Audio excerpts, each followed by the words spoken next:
los ricos comían a un lado y los pobres allá, que coman lo que trajeron si trajeron algo. Y la mayoría de esa sociedad era pobre.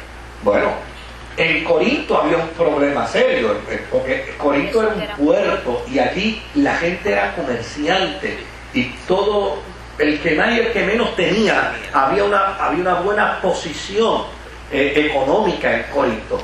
Ahora, desde luego, a los pobres siempre los vamos a tener. Y uno de los grandes problemas que se tiene en sociedades donde a veces la fuerza del capital es desbordante es que hay gente muy rica y hay gente bien pobre. Sí. Y esta era una de las crisis que vivían los creyentes de Corinto. Por el otro lado, estos cristianos en Corinto estaban muy influidos por la cultura de la época y les encantaba mucho la retórica filosófica. Por lo tanto, lo que un cristiano humilde y sencillo les podía enseñar en cuanto a la fe, no les interesaba. Y había maestros que eran pobres, y había maestros que eran gente humilde y sencilla. Y desde luego, por eso Pablo les está confrontando, le dice, tengan cuidado que lo que para ustedes es necio, es lo que Dios ha escogido para avergonzar a los nobles, a los sabios. Y lo que para ustedes es débil, sí, gracias, lo que para ustedes es débil, es lo que Dios ha escogido para avergonzar a los fuertes. ¿Por qué razón? Porque se levantaba un hermanito sencillo dentro de la comunidad y lo que decía no tenía ningún valor. Para este grupo había que tener la capacidad de la retórica para que lo que se dijera pudiera estimarse. Porque el boom era la filosofía, ¿verdad? Sí. Y eso contrastaba. No, pero bueno, si hay filosofía, la palabra sencilla no tiene ningún valor. Ajá.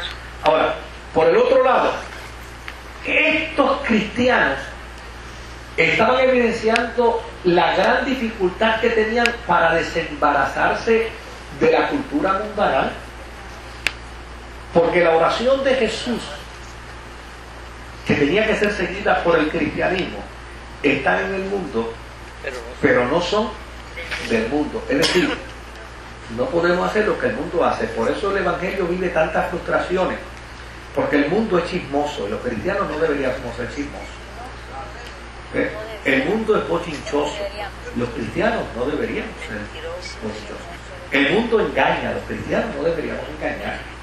El mundo miente, los cristianos no deberíamos mentir. El mundo es vanidoso, los cristianos no deberíamos ser vanidosos. El mundo subyuga, los cristianos no deberíamos subyugar. Al mundo le encanta el reconocimiento, los cristianos deberíamos escondernos para no ser reconocidos. Entonces, ese fenómeno en la comunidad de los cristianos de Corinto, para Pablo era frustrante, porque un hombre que había dicho todo lo he dejado por basura, encontraba que los creyentes de Corinto les encantaba la basura.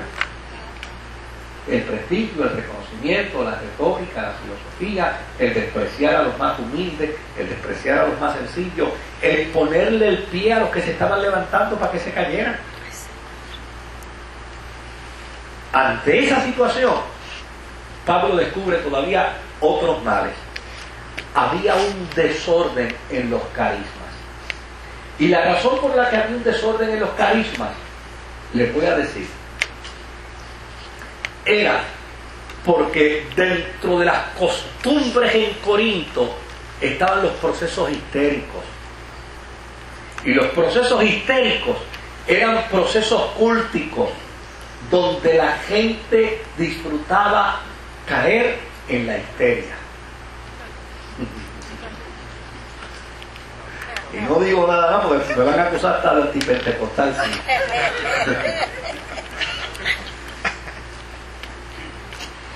Pero fíjense qué interesante es todo esto. O sea, el desorden a tal punto que cuando se levantaba un hermanito a hablar en lengua, se levantaba otro a la misma vez. A ver, ¿cuál de los dos habla más lengua? ¿Ah? Y se levantaba uno a profetizar y el otro se levantaba a hacer lo mismo. Vamos a ver cuál de los dos. Desde luego, siempre se consideraba mejor profeta y mejor hablador de lengua aquel que tenía prestigio social. El ignorante. Por eso estudiar la carta de Corintios es interesantísima por demás. Predomina ahí el clasismo, ¿verdad? Sí, sí.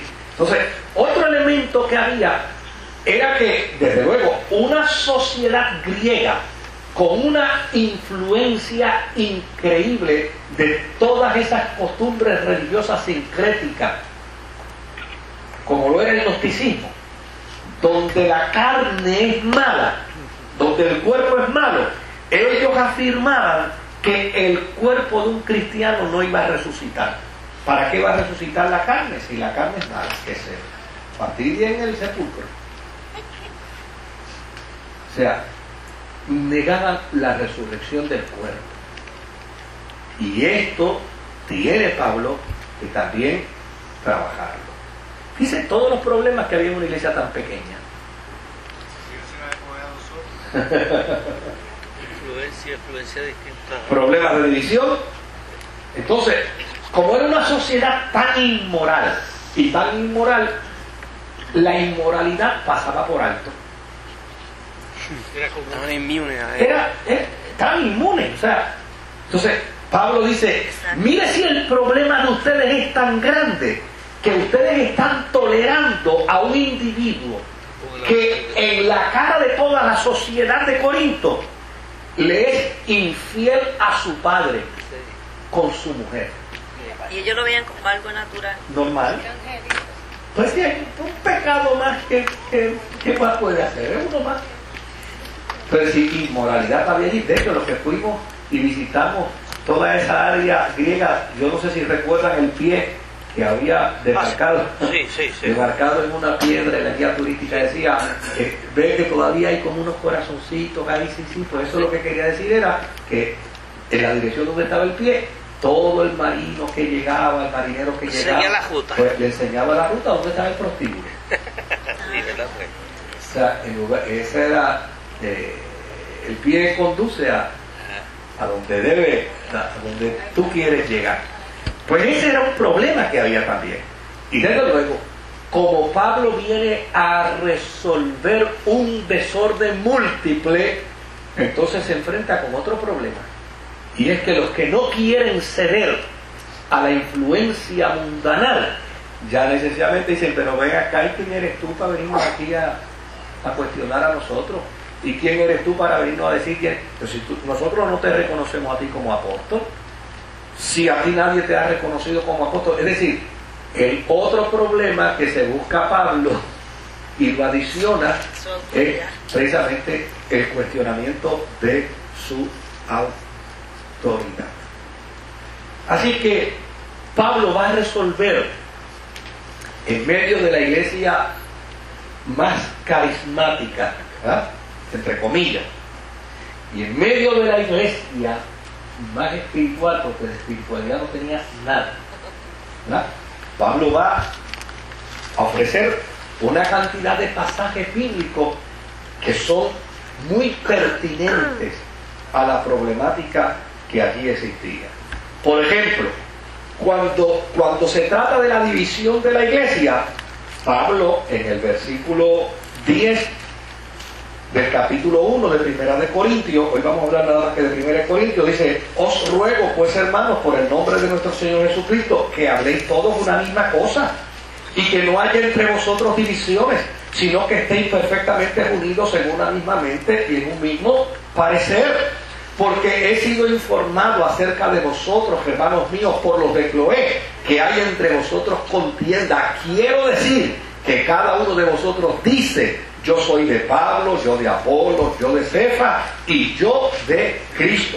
Y él pregunta, ¿acaso está dividido Cristo? ¿Fue crucificado Pablo por vosotros? ¿O fuisteis bautizados en el nombre de Pablo?